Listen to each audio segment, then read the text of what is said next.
inspiration has been Wangari Maathai, who was the most fantastic woman from Kenya. Grew up in a local village, very bright, managed to get an education in the United States, and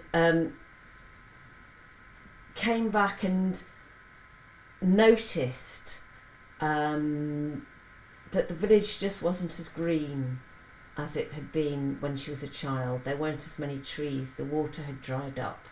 She was a scientist, she asked questions, and she was unusual because she wasn't so sort of carried away by status and money and all these things. And she set up an amazing voluntary organisation called the Greenbelt Movement. And basically she and the Greenbelt Movement have decided that the answer to Kenya's problems initially was to plant trees.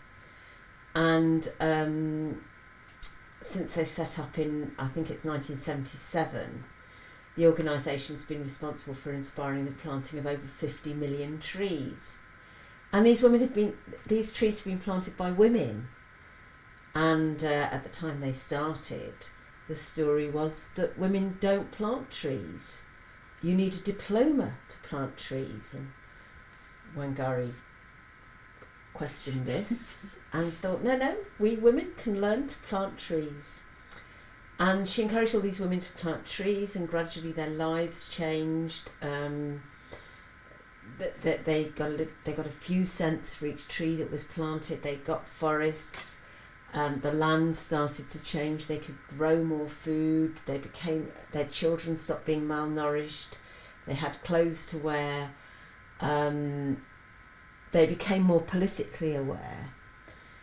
Wangari didn't stop at the trees. I mean, she asked lots of questions about, why have we not cared about our environment? And she knew everybody was to blame for that. It was local women, it was the colonialists, it was the government after independence.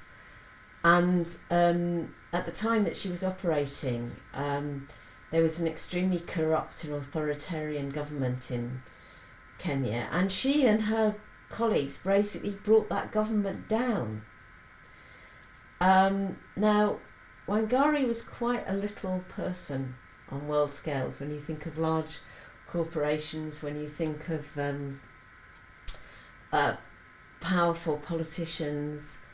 To be able to have inspired kind of that much is a sort of very, very helpful when you're in a tiny organisation like ours, which is unfunded, which has quite a small membership. 150 supporters or something. But if she could have done it, well, hopefully we can do quite a lot as well.